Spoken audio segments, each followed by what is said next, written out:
중심으로 꽃을 보고도 삶이 순간인 것을 알지 못하십니까? 이것이 오늘 말씀의 주제입니다. 봄꽃이 만발하고 있습니다. 꽃보다 더 아름다운 분들이 여기 있지만 바깥은 꽃천지들입니다. 하나님은 이 꽃을 통해서 우리에게 세 가지 교훈을 줍니다. 첫째, 꽃의 얼굴처럼 염려하지 마라. 솔로몬의 모든 영광이 들꽃 하나만 갖지 못하다. 하나님이 들꽃도 저렇게 먹이시는데 하물며 너희일까 보냐. 염려하지 말고 살아라. 그리고 두 번째는 꽃을 잘 보아라. 반드시 시든다. 그래서 영원한 하나님의 나라를 기억하며 살아라. 그리고 세 번째, 꽃은 말이야 이른 꽃이 있고 늦은 꽃이 있단다. 겨울에 피는 것도 있고 가을에 피는 것도 있단다. 그래서 우리에게 어느 시절에도 꽃 피울 수 있다라는 희망을 줍니다. 그 두 번째, 꽃은 인생은 시드는 꽃과 같다. 이것이 오늘 말씀의 주제입니다. 그래서 첫 번째 교훈은 그렇습니다. 인생은 시드는 꽃과 같다라는 것입니다. 하나님이 우리 인생을 비유하신 여러 비유 중에 꽃에 대한 비유가 가장 강렬하고 우리 가슴에 남곤 합니다. 꽃은 참 아름답지만 일시적이다. 반드시 금방 시든다. 라는 것을 우리에게 말해주잖아요. 참 이건 굉장히 아이러니하고 입체적인 가르침입니다. 이 세상에서 가장 아름다운 것을 빗대어서 그리고 금방 시든다라는 것을 얘기해 줄 때 가장 강력하게 마음에 각인되지 않겠습니까? 저거 봐. 저 아름다움, 최상의 아름다움도 반드시 사라진다. 오늘 본문이 그렇습니다. 다윗을 통해 시편 103편 15절에 인생은 그 날이 풀과 같으며 그 영화가 들의 꽃과 같도다. 그것은 바람이 지나면 없어지나니 그 있던 자리도 다시 알지 못하거니와. 찬바람이 불기 시작하면 동시에 꽃들은 시들어 버립니다. 그리고 더 허무한 얘기가 있는데 그 있던 자리가 어디 있는지조차 알 수 없다고 합니다. 어디서 피었었지 저것이? 어디에 있었지? 어디서 웃고 있었지? 그것도 아무도 기억하지 않는다라는 것입니다. 이것은 오히려 우리에게 자유를 줍니다. 여러분 너무 기억되려고 노력하지 마십시오. 없어지는 것입니다. 기억에서도 사라지는 것입니다. 내 이름을 그리고 내가 했던 일을 나를 기억해 주는 사람이 많기를 너무 바라지 마십시오. 그냥 하나님이 부르시면 편안하게 가면 됩니다. 내가 뿌려놓은 것은 생명의 씨앗은 하나님이 반드시 거두십니다. 내가 받은 길 거릴 필요가 없습니다. 주께서 다 해주시니까 너희는 자유롭게 너의 하나님께서 허락하신 그 명대로 살면서 주께로 가면 됩니다. 그 꽃이 있었던 자리도 알지 못하거니와. 하나님께서 다윗에게 이 고백을 하게 하고 그 후에 이사야 선지자를 부르게 됩니다. 그래서 이사야 선지자에게 뭔가 가장 중요한 말씀을 외치라고 말합니다. 그랬더니 이사야가 묻습니다. 뭘 외칠까요? 그랬더니 이 말씀을 외쳐라. 그것이 이사야 40장 6절부터입니다. 말하는 자의 소리여 이르되 외치라 대답하되 내가 무엇이라 외치리이까. 이르되 모든 육체는 풀이요 그의 모든 아름다움은 들의 꽃과 같으니 풀은 마르고 꽃이 시듬은 여호와의 기운이 그 위에 불미라. 이 백성은 실로 풀이로다. 똑같은 말을 하고 있죠.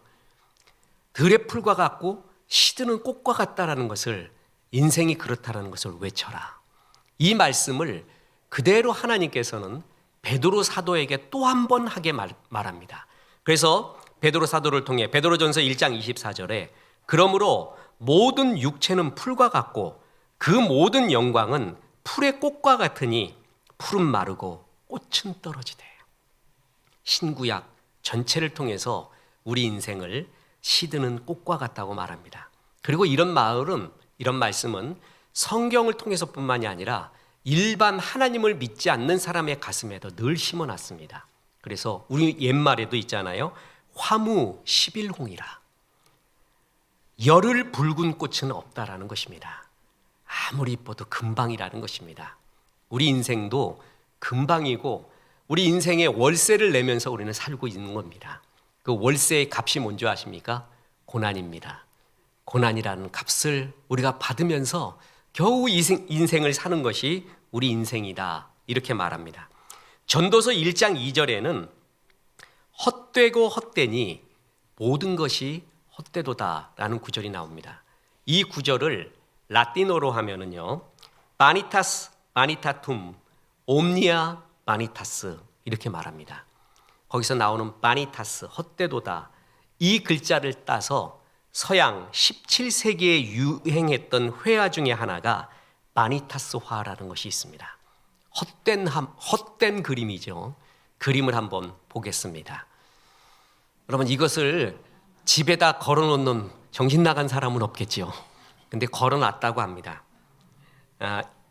이 바니타스는 뭐냐면은 생의 덧없음, 허무함, 그거를 그림을 통해서 나타나는데, 보세요. 이 바니타스화의 중요 소재는 다가올 죽음을 상징하는 모래시계, 해골, 그리고 삶의 유한성을 표현하는 꽃병 속의 시든 꽃잎, 연기처럼 사라지는 인간의 영광을 상징하는 담배, 이렇게 담뱃대, 이것이 주요 소재입니다. 저 그림 잘 보시기 바랍니다. 정교하게 조각이 된 화려한 왕관과 홀이 보이십니까? 그리고 그 뒤에 주교관, 이것은 최고의 권력을 나타납니다. 번쩍이는 은촛대와 회중식에는 부를 나타냅니다. 그런데 동시에 이 부는 죽음의 허무함을 나타내는 표현이기도 합니다. 촛대의 불은 이미 꺼졌습니다. 촛대가 있으면 뭐합니까? 불이 켜져 있어야죠. 편지 잘 쓰면 뭐합니까? 붙여야죠. 종이 있으면 뭐하죠? 울려야 종이죠. 능력이 있으면 뭐합니까? 복음을 안전하는데 아무 소용없는 것입니다. 불 꺼진, 불이 없는 촛대, 그리고 시계바늘, 눈 좋은 사람은 볼 겁니다. 12시를 가리키고 있습니다. 너 끝났다라는 것입니다.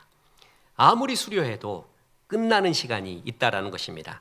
그 왼쪽에 아름답게 흐드러지게 핀 꽃다발이 시들어가고 있는 것도 인간의 젊음이, 인생이 그렇게 오래 가지 못한다라는 것을 보여주고 있습니다. 뿐만 아니라 꽃다발 중에서 네덜란드의 튤립이 보이십니까? 그 튤립은 장미보다 아름다운, 하나로서 완벽한, 저것 때문에 전쟁까지 일어나지 않았습니까? 그 튤립 투기 광풍과 거품 경제를 일으켜온 그러한 줄무늬 튤립도 포함되어 있습니다. 꽃병이 유리로 되어 있는 것, 그리고 꺼질 듯한 비눗방울이 공중에 떠들고 있는 것, 이거 다 연약하고 헛된 우리 인생들을 표현하고 있는 겁니다. 결정적으로 그 가운데 죽음의 상징인 음산한 해골바가지가 있잖아요. 저것만 다 보이시죠? 우리 다 저렇게 된다. 근데 저는 해골보다 더 충격받은 게 있습니다. 그 해골 옆에 뭐가 있는지 아세요? 책이 있습니다. 너 지성을 자랑했니? 책이 많았니? 그때 당시 중세에 책이 많지 않았기 때문에 책을 소유한다는 것 자체가 지성인의 상징, 굉장히 수준 높은 사람의 상징이에요. 그 책, 네가 거기서 깨달았던 것, 느꼈던 것, 아무것도 아니다. 저것도 해골과 비슷한 것이다. 다 이렇게 말하고 있습니다. 옛날 지식인의 서재에도 액세서리로 해골이 있었다고 합니다. 그래서 이 많은 수많은 서재의 책들도 메멘토 모리, 아무것도 아니야. 죽음 앞에서 아무것도 아니야. 그것을 보여주고 있다라는 거예요. 모든 영화도 연기처럼 사라진다라는 것입니다. 또한 어느 책을 보니까 로마 시대의 연회, 축제를 이야기하는 책을 보고 깜짝 놀랐습니다. 그 연회장에는 노예가 항상 은쟁반에다가 뭔가를 들고 왔다 갔다 하게 했는데 그 은쟁반에 든 게 뭐냐면 사람의 해골이었습니다. 술 먹는데 정말 그걸 왜 들고 다녀요? 그랬더니 웬 변태들이 저렇게 많은가 싶었더니 그걸 보면서 술맛이 더 흥이 돋는다고 합니다. 이게 무슨 일인가라고 봤더니 술 축제는 오늘의 최고의 축제의 상징입니다. 까르페 디엠의 상징이에요. 오늘을 즐거워해라 라는 것의 상징이 축제고 그날의 술입니다. 그런데 그것은 그것으로서 최고 만족과 축제가 흥이 안 오른다는 거예요. 해골을 볼 때 이 축제도 끝난다라는 것, 이 젊음도 끝난다라는 것, 이 영화도 끝난다라는 것을 볼 때 지금의 술 맛이 더 좋다는 겁니다. 정말 희한하죠? 그래서 그걸 들고 왔다 갔다 했대요. 그것이 다 무엇입니까? 오늘의 헛됨. 이 아름다움도 금방 지나간다라는 것입니다. 저는 한때 배우고 싶은 게 참 많았는데 그 중에 하나가 뭐냐면 일본어를 또 배우고 싶었습니다. 일본어 배우려는 이유는 딱 한 가지, 뭐냐면 일본의 전통 단시인 하이쿠를 느껴보고 싶어서였습니다. 참 잘 씁니다. 그 짧은 글 하나에 문장 하나, 제목 같은 문장 하나에 인생의 모든 것을 집어넣습니다. 특히 저는 그 하이쿠 시인 중에 바쇼라는 시인을 좋아하는데 그의 시 중에 제일 좋아하는 게 이겁니다. 얼마나 놀라운 일인가, 번개를 보면서도 삶이 한순간인 걸 모르다니. 잘 썼죠. 번개 보고도 삶이 한순간인 걸 몰라. 호사이라는 시인은 이렇게 썼습니다. 몸무게를 달아보니 65kg, 먼지의 무게가 이만큼이라니. 참 잘 쓰죠. 먼지 무게가 이렇게 많아. 다 의미 없다라는 이야기입니다. 여러분에게 만약에 누가 1억 달러를 줬다고 해봅시다. 지금 준다고 하세요. 그러고 난 다음에 마음껏 써라. 근데 너의 시간은 1시간밖에 없다. 그게 행복하겠습니까?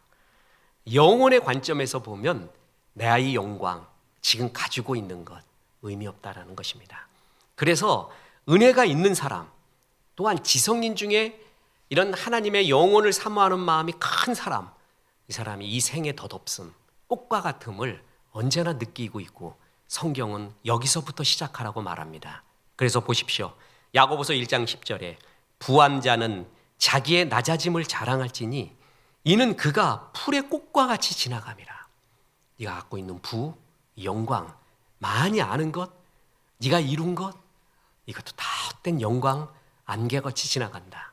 뿐만 아니라 야고보서 4장 14절에 내일 일을 너희가 알지 못하는도다. 너희 생명이 무엇이냐? 너희는 잠깐 보이다가 없어지는 안개니라. 저는 어릴 때부터 이런 말씀이 좋았습니다. 애가 너무 조숙했나요? 아니면 좀 떨어지는 건가요? 근데 그 어릴 때가 어느 때인 줄 아십니까? 초등학교 1학년 때예요. 초등학교 1학년 때, 그때도 좀 오해하지 마십시오. 전 집에 있는 책을 다 읽고 남의 집에 가서도 그 집에 있는 책 다 읽어보는 것이 취미였습니다. 근데 어느 날 남의 집에 가서 책을 보는데 어른스러운 글들, 바로 이런 글들 있잖아요. 인생이 안개 같고 바람 같고 이런 글들을 보는데 그렇게 좋을 수가 없어요. 오히려 자유를 느껴요. 그렇구나, 우리 인생은. 근데 이런 이야기를 하다 보면 다들 이상하게 봐서 내가 이상한 사람인가 이렇게 생각했는데 어느 날 위로를 받은 게 이어령 교수님 때문입니다. 이어령 교수도 그랬대요. 어릴 때부터 이 허무, 채워줄 수 없는 앵크라멘스, 빈자리, 그것이 하나님께 오게 된 두 가지 이유 중에 하나였습니다. 사람은 전부 이걸 느끼게 있습니다. 어린 나이에도 느끼고 또한 젊은 나이에도, 축제의 순간에도, 성공했을 때도, 실패했을 때는 더욱더 우리 인생이 들의 꽃과 같구나. 하나님은 여기부터 시작하라고 합니다. 그러나 여기서 그치지 않습니다. 두 번째 교훈이자 결론이 있습니다. 그래서 오늘을 기쁘게 살며 그의 나라와 그의 의를 구하라라는 것입니다. 다윗의 이 시는 첫 번째 들의 꽃과 같다 인간의 영광이 거기서 그치지 않습니다. 이건 전반전입니다. 왜 이걸 얘기해 주냐 하면은 진짜 중요한 후반전 얘기를 하기 위해서입니다. 보십시오. 시편 103편 15절. 인생은 그 날이 풀과 같으며 그 영화가 들의 꽃과 같도다. 그것은 바람이 지나가면 없어지나니 그 있던 자리도 다시 알지 못하거니와. 그 다음이 중요해요. 여호와의 인자하심은 자기를 경외하는 자에게 영원부터 영원까지 이르며 그의 의는 자손의 자손에게 이르리니 곧 그의 언약을 지키고 그의 법도를 기억하며 행하는 자에게로다. 이걸 가르쳐주기 위해서 그래요. 너희는 정말 바니타스, 그림과 같은 인생이야. 여기서 헛된 거 추구하지 마라.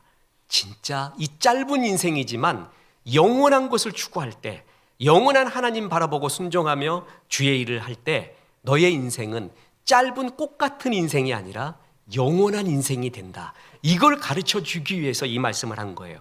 자, 다시 말합니다. 이사야에게 외치라 그랬죠? 뭘 외칠까요? 그랬더니 인생이 들의 꽃과 같고 풀 같다. 그 영화도 바로 이와 같다. 거기서 그치지 않습니다. 이사야도 동일한 말을 합니다. 보십시오. 이사야 40장 7절. 푸른 마르고 꽃이 시듬은 여호와의 기운이 그 위에 불미라. 이 백성은 실로 풀이로다. 풀은 마르고 꽃은 시드나 하나님의 말씀은 영원히 서리라. 이걸 가르쳐 주기 위해서예요. 헛된 걸 가르쳐 준 것은, 일시적인 것을 가르쳐 주는 것은 영원한 것을 가르쳐 주기 위해 이야기한 거예요. 전 특히 우리 하나님이 정말 멋진 시인이세요. 왜냐하면 헛된 것을 가르쳐 줄 때 가장 아름다운 것을 비유를 들었어요. 인생에서 가장 아름다운 꽃, 저게 저토록 아름다워도 일시적이다. 얼마나 강렬해요. 난 저 꽃 같고 싶은데, 꽃같이 살고 싶은데 라는 마음이 항상 있는데 저것도 시든다. 그걸 통해 가르쳐 주잖아요. 신약에서 하나님은 베드로 사도를 통해 다윗의 이 고백, 이사야의 이 고백을 반복하게 하셨지 않습니까? 그런데 그 베드로의 고백도 다시 들어보십시오. 베드로전서 1장 24절. 그러므로 모든 육체는 풀과 같고 그 모든 영광은 풀의 꽃과 같으니 풀은 마르고 꽃은 떨어지되, 그 다음 보세요. 오직 주의 말씀은 세세토록 있도다 하였으니 너희에게 전한 복음이 곧 이 말씀이니라. 뭘 가르쳐 주기 위해서요? 하나님의 말씀. 너희에게 다 없어지지만 영원한 것이 있다. 그걸 가르쳐 주기 위해서 이 허무한 인생, 바람과 안개와 손가락 사이로 지나가는 바람과 같은, 입김과 같은, 시드는 꽃과 같은 이야기를 해주면서 영원한 것을, 이 일시적인 것을 보면서 바라보라 라고 말합니다. 그런데도 이것을 깨닫지 못하고 아직도 헛된 것을 추구하고 있다면 우리 인생 후반전은 그렇게 살아서 안 됩니다. 전반전과 달라야 됩니다. 전반전은 특히 저는 남자이기 때문에 남자의 경우 보면 자기의 포지션, 사회적 포지션, 자기의 완성을 하고 사명을 이루고 직업을 가져서 가족을 먹여 살려야 되잖아요. 그걸 구축하기까지가 정말 피어입니다. 앞뒤 옆도 돌아보지 않습니다. 정말 그렇게 힘든 인생, 그걸 구축하려고 뛰는 눈물겨운 인생이에요. 남자들이 배가 나오는 이유가 다 삼켜서 그래. 삼켜서 시름도 삼키고 눈물도 삼키고, 그거 잘못 표현했다가는 잘려요. 그 대인관계도 안 돼. 그래서 배가 나오는 거예요. 그래서 인격이라고 하죠. 인격이 이렇게 충만해지는 겁니다. 다 삼켜버려서. 여자는 자꾸 풀기라도 하지, 남자는 잘못 풀면 가벼운 사람 되고, 또 직장에서 그랬다 하면 잘리면 어떻게 합니까? 다 죽으니까. 그렇게 살아온 게 전반전이에요. 근데 후반전도 그렇게 살면 안 됩니다. 후반전에 아직도 내 생활이 안정이 안 됐다, 더 하고 싶은 거 있다, 누구나 다 그럴 수 있어요. 그런데도 전반전같이 살면 안 됩니다. 하나님이 인생에 따라 다른데 하프타임을 반드시 줍니다. 그것이 내 인생의 하프타임. 그 하프타임 다음에는 후반전이 시작이 되는 거예요. 후반전은 생존을 위해서, 이제 먹고 사는 걸 위해 뛰었던 것을 넘어서 의미를 추구해야 됩니다. 의미를 추구하지 않고 죽을 때까지 먹고 사는 걸로, 내 욕심으로 거기에 매달리고 있잖아요. 남는 거 아무것도 없습니다. 내가 이거 하려고 인생 살았던가? 정말 아무것도 없습니다. 후반전은 하나님의 일을 하며 영원한 것을 추구하며 이렇게 달려가야 되는 것이, 하나님이 그래서 인생의 후반전 사인을 주시는 거예요. 얼마 전 탁구를 치는데 나이 드신, 제가 보기엔 권사님이세요. 권사님이 그래요. 목사님, 어제 자는데 무릎에서 바람 소리가 솔솔 나요. 바람 소리가 솔솔 지나가더래. 그래서 그 바람이 뭐라고 합니까? 그러니까 그 소리는 안 들리고 아무튼 무릎에서 바람이 솔 지나가는 걸 느꼈대요. 여자들은 그 몸이 아플 때 시인이 됩니다. 정말 표현을 잘해요. 제 아내를 봐도 알아요. 머리, 어깨, 무릎, 발, 무릎발이라고 노래 아시죠? 거기 다 아프대. 머리, 어깨, 무릎, 발, 무릎발. 그 다음에 또 한 번 지나가서 머리, 어깨, 무릎, 발, 무릎발이 다 아프대. 아픈 게 여잔가 봐요. 다 아파요. 근데 그 아픈 걸 표현할 때도 얼마나 잘하는지 몰라요.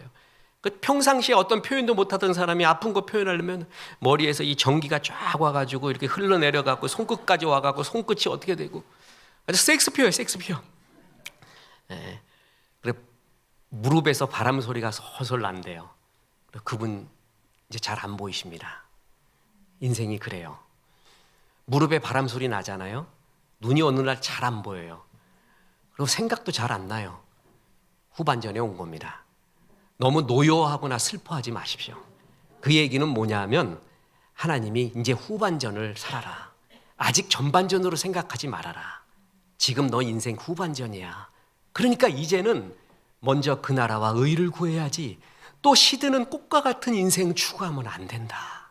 이제부터는 정말 의미를 추구해라. 그래서 우리에게 하프타임 때 사인을 주는 거예요. 잘도 안 보이기도 하고 뭐 바람 소리도 나고 뭐 어깨에서 나기도 하고 손이 안 들어지기도 하고 이건 뭐 기본 아니에요. 손 안 들어지는 거.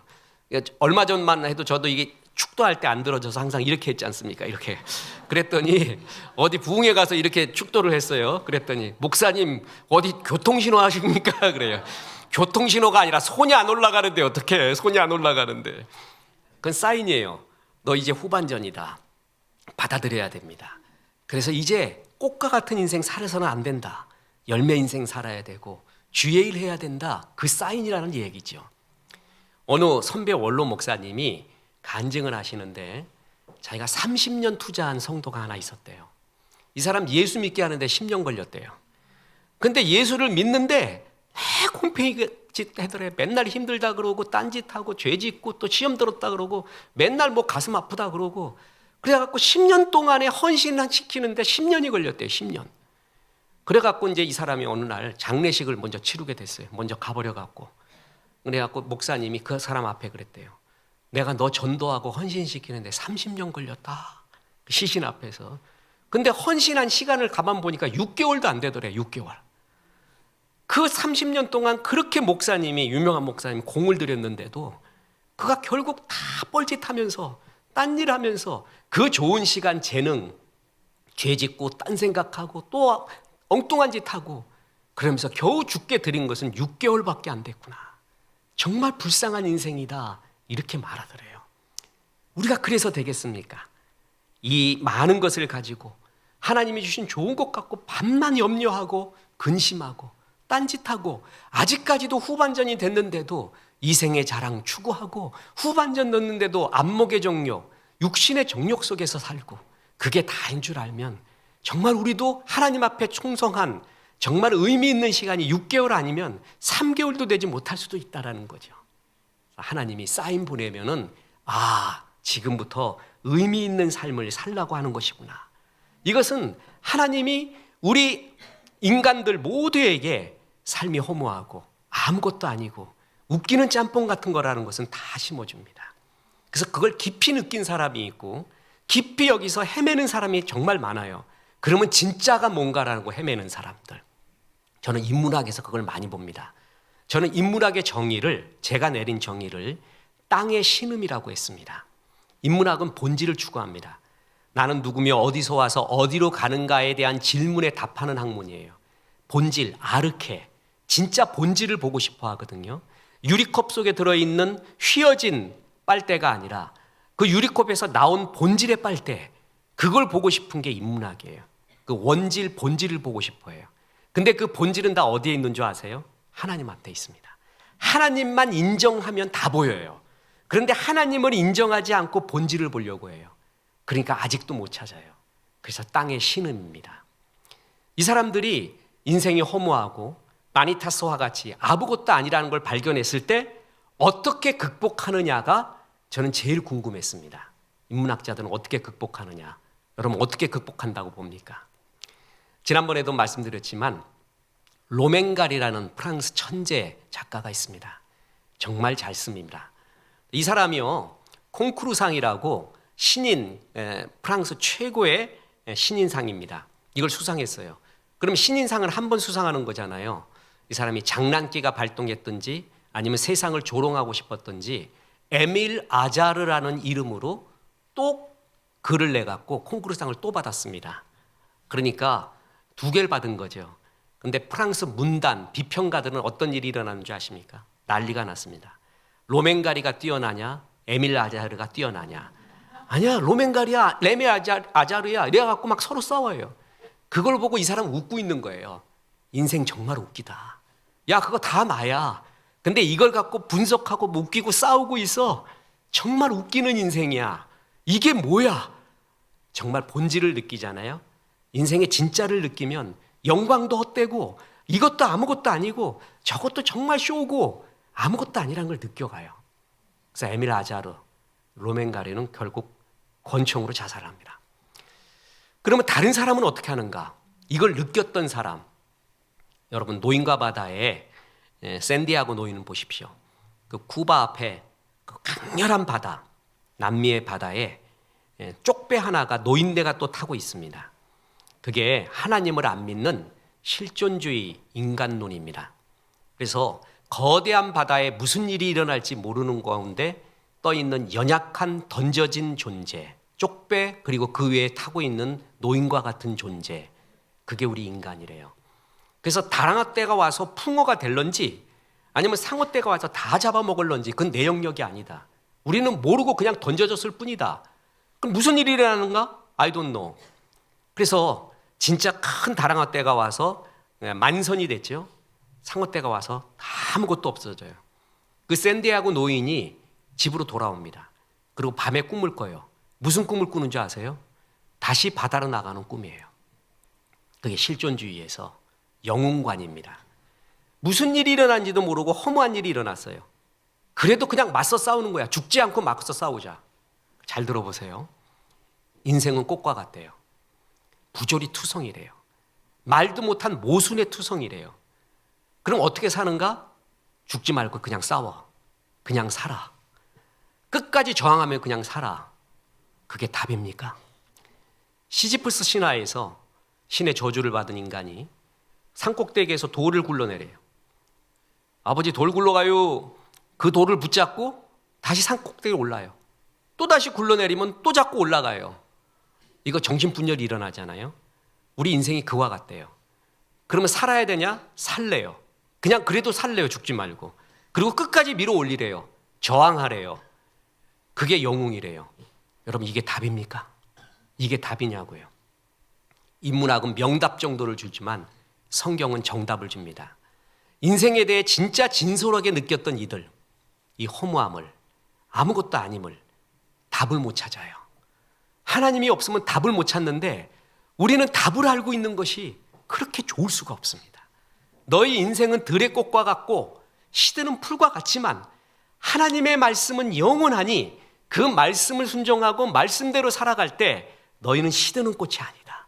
그러니까 후반전에 이걸 느낄수록 너는 먼저 그 나라와 그 일을 구하라. 이 답을 주신 하나님이 난 그렇게 좋을 수가 없습니다. 그렇게 기쁠 수가 없습니다. 우리 성도도 언제 어느 때 하나님이 부를지 모릅니다. 모건 하우절의 불변의 법칙, 우리 교회의 4월 달의 추천 서적이죠. 세상이 참 변하는데 23가지가 변하지 않는 이야기.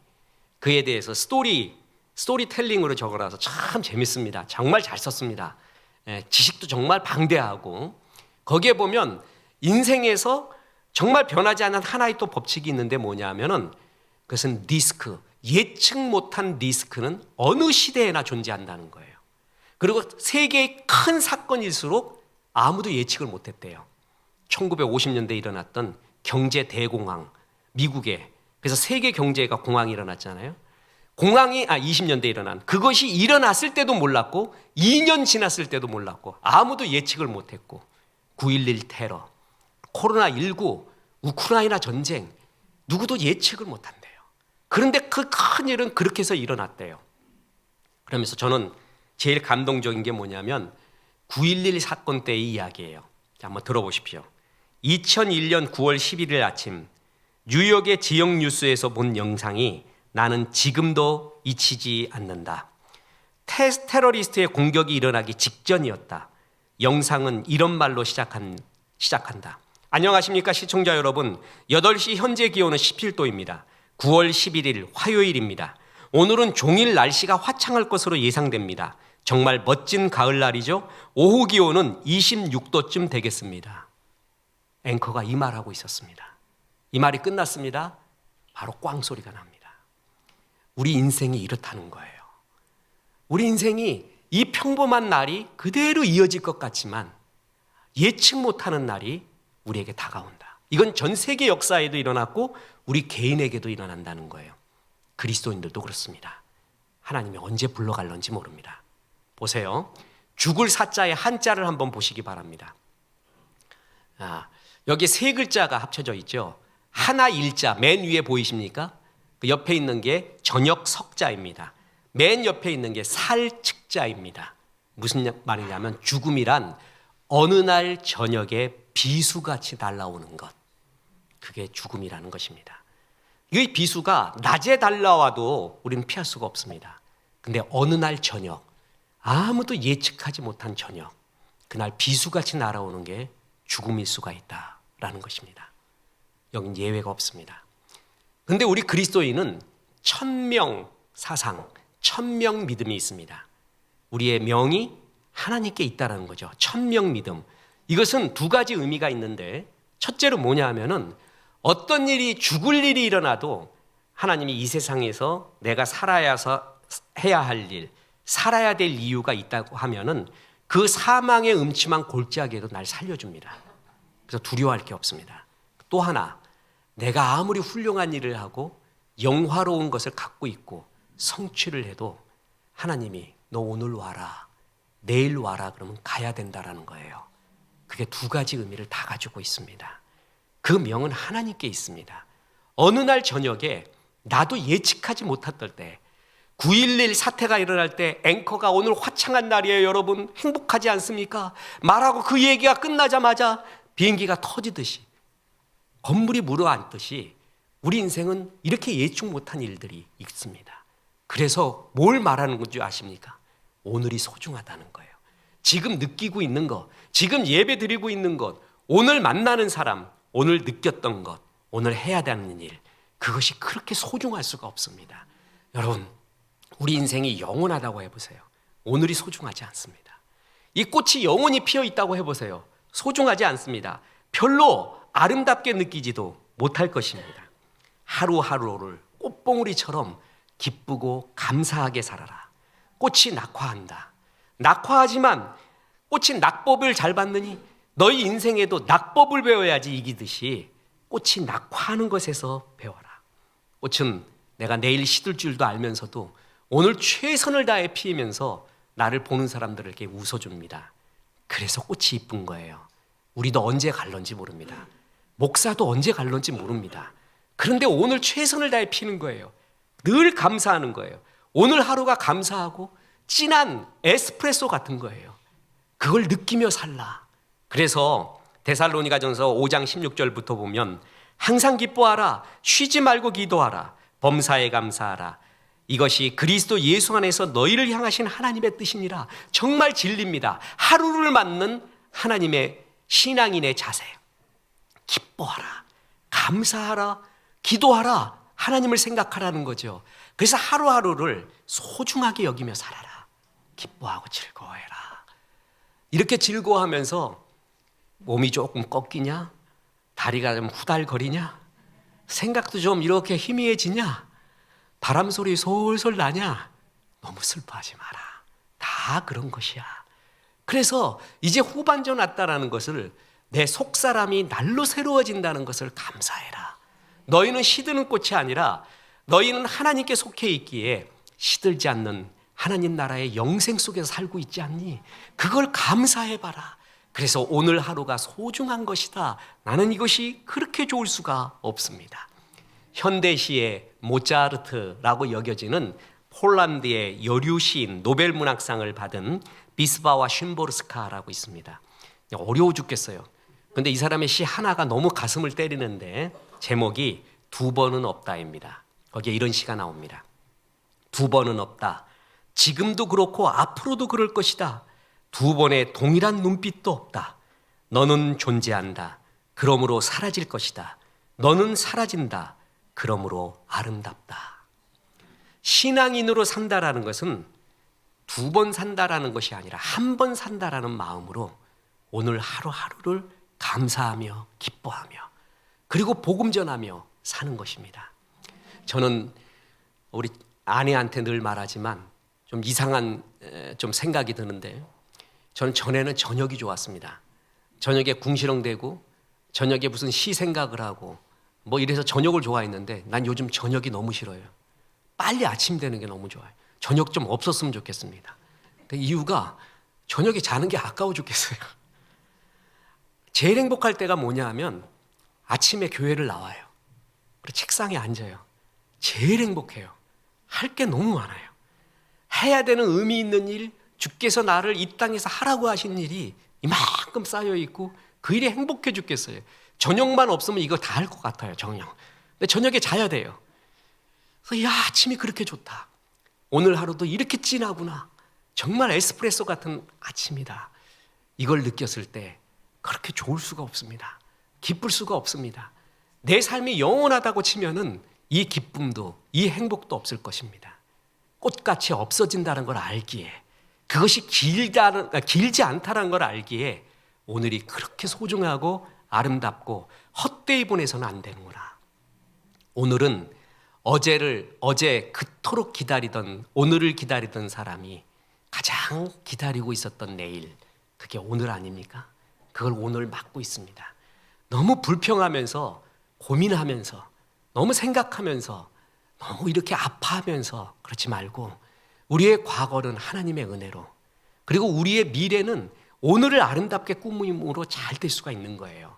그래서 과거를 하나님의 은혜로 묻고 지금 하나님께서 오늘 주신 비전을 잘 성취하면 과거의 아픔도 있습니다. 그리고 미래의 두려움도 많이 사라지게 돼 있습니다. 그래서 이제 후반전 되면은 먼저 그 나라와 의를 구해야겠구나. 여러분, 그것을 생각하는 우리 후반전이 얼마나 소중한지 모릅니다. 뽀빠이 이상용 씨가 있습니다.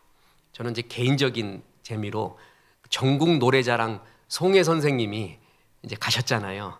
그래서 후임이 뭘까라고 생각할 때 저는 뽀빠이 이상용이 제일 맞다 이렇게 생각을 했습니다. 둘이 비슷하고 정말 입담도 좋고 순발력도 좋고, 이분이 했던 것 중에서 잊혀지지 않는 게 시골 노인네들 찾아가서 경로잔치하면서 막 이렇게 토크쇼하고 했었던 프로가 있었습니다. 오래전 프로입니다. 저는 전남 곡성인가 갔는데 103세 되는 할아버지가 있었습니다. 그래서 갔더니 정말 정정하시고 얼굴빛도 푸르시고 멋있게 사는 거예요. 그래서 아이고 할아버지 오래 사시네요, 장수하시네요 그랬더니 이 할아버지가 뭐야, 이제 형님이라고 불러. 그래갖고 아이고 형님 오래 장수하시네요. 그래서 그 장수의 비결이 뭡니까? 그 살면서 미운 사람도 많고 싫은 사람도 많았을 텐데 어떻게 버텨오셨어요? 그랬더니 아니 미운 사람도 많았지, 싫은 놈도 많고, 근데 그냥 내버려 둬. 다 죽더라고. 다 죽더래. 다 가버리더래. 그냥 내버려 두면 다 알아서 간대. 그러니까 네 인생 살래, 네 인생. 거기에 너무 마음 쓰지 말고 그냥 내가 즐거워하는 일, 기쁜 일 살고 웃으며 살고, 그놈들 다 알아서 죽는데 다 지는 놈도 갈고. 굉장히 진리입니다. 우리는 세 강도에 항상 이렇게 유린당합니다. 과거라는 강도, 오늘이라는 강도, 또 미래라는 강도입니다. 과거는 실패와 아픔, 그 강도가 날 죽여요. 그리고 내일의 염려와 두려움, 그 강도가 날 죽여요. 그래서 오늘이 다 죽어가요. 오늘이 또 없어요. 오늘을 아름답게 꾸미잖아요. 그러면은 과거의 아픔, 오늘의 비전은 과거의 아픔을 이깁니다. 오늘 아름답게 꾸미면 내일이 아름다워지는 것이에요. 소중한 오늘, 나는 꽃같이 사라진다. 그래서 이 의미 없는 일, 헛된 일 하지 말고 내 후반전에는 주의 일 하자. 복음 전하고 하나님 앞에 충성하고 사람 살리는 데 힘쓰고. 그래서 보십시오. 갈라디아서 6장 8절. 자기의 육체를 위하여 심는 자는 육체로부터 썩어질 것을 거두고 성령을 위하여 심는 자는 성령으로부터 영생을 거두리라. 내가 후반전에도 아직도 썩어질 것을 거두려고 하고 있는가? 이렇게 말자. 성령의 것을 거두자. 요한일서 2장 17절. 이 세상도 그 정욕도 지나가되 오직 하나님의 뜻을 행하는 자는 영원히 거하느니라. 그렇습니다. 주의 일 행하는 자가 영원한 것입니다. 저는 이것을 우리에게 이 믿음으로 주신 게 너무나 감사합니다. 안 그랬으면은 그 고민하는 신음하는 철학자 시인들처럼 인생이 허무하다는 건 아는데 어떻게 헤쳐나가야 될런지, 그러면 이것을 어떻게 극복해야 되는지를 몰라서 오늘도 헤매고 있는 시인들, 철학가들, 인문학자들보다 우리에게는 답을 가르쳐 주시잖아요. 인생이 이러니 이제 먼저 그 나라와 의를 구하며 영원한 삶 속에서 살아라. 그래서 하나님이 언젠가 부르실 때 그냥 가볍게 날아가십시오. 그리고 천국 가서 만나는 거예요. 천국 가면은 눈물도 고통도 없고, 여기서 그렇게 지금 금값 하나가 소중하다고 하는데 거긴 금투성이야. 그냥 지겹게 볼 거예요. 지겹게. 그렇게 딱 하나 먹고 싶은 거, 나는 천국 가서는 만나, 하늘의 음식인 만나 좀 한번 먹고 싶고, 사랑하는 우리 아버지, 먼저 간 우리 사랑하는 사람들, 그래서 다 만나서 찬송하고, 우리가 이렇게 성가대 찬양하고 솔라데오하고 샬롬 찬양하듯이 그 찬양의 기쁨 속에 있듯이 영원한 찬양 거기서 하고, 이것을 여기서부터 생각하고 살았다는 것, 그렇게 좋을 수가 없고, 또 하나 가장 큰 영광, 수많은 사람이, 저도 그렇게 믿습니다, 수많은 사람이 저를 막 환영할 겁니다. 한 목사님, 당신 오시길 기다렸습니다. 당신이 전해준 복음, 당신이 방송을 통해, 문서를 통해, 아니 직접 전한 걸 통해, 파송한 것을 통해 그 복음 듣고 내가 주님 믿었습니다. 당신 오기 기다렸습니다. 당신 정말 멋진 삶 사는 거예요. 그날이 올 겁니다. 그리고 그 시간이 올 겁니다. 그때 그 행복, 우리의 삶은 허무하게 마니타스처럼 끝나는 게 아니라 영혼으로 이어지는 것. 그래서 우리 후반전은 영원한 것을 바라보십시오. 의미를 추구하십시오. 먼저 그 나라와 의를 구하십시오. 어느 때건 꽃 피울 수 있습니다. 그래서 영원한 꽃, 영원한 성도 되기를 주 예수의 이름으로 축원합니다. 여러분, 오늘 찬양은 순례자의 노래, 인생은 언제나라는 찬양인데, 제가 대학 다닐 때 전도사 할 때 어느 성경 공부할 때 이 찬송을 불렀더니 성령의 기름 부음을 체험을 합니다. 그래서 아주 완고했던 사람이, 인생 그렇지, 굉장히 젊은 사람인데 그러면서 주님 앞에 돌아왔던 참 좋은 추억, 좋은 체험이 있었던 찬양입니다. 같이 찬양하고 마칩니다.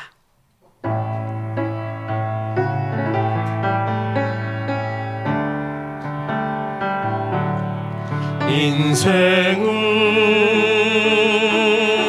언제나 외로움 속에 한순례자, 찬란한 꿈마저 말없이 사라지고 언젠가 떠나리라. 인생은 나뭇잎, 인생은 나뭇잎, 바람이 부는 대로 가네. 잔잔한 바람아 살며시 불어다오.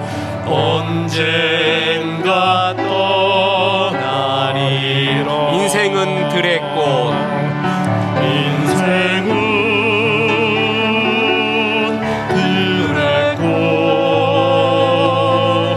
피었다 사라져가는 것,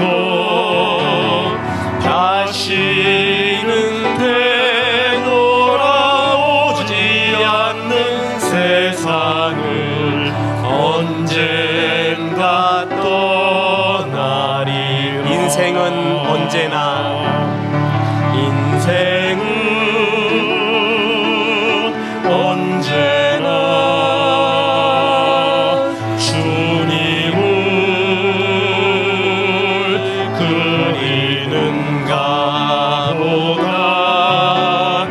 영원한 고향을 찾고 있는 사람들 언젠가 만나리라. 이제는 우리 구주 예수 그리스도의 은혜와 하나님의 크신 사랑과 성령님, 먼저 그 나라와 의를 구하라 말씀하심이 이 말씀에 아멘한 성도들에게 함께 하셔서 이제부터 끝날까지 크신 영광 받으시옵기를 우리 구주 예수 그리스도 이름으로 축원하옵나이다. 아멘.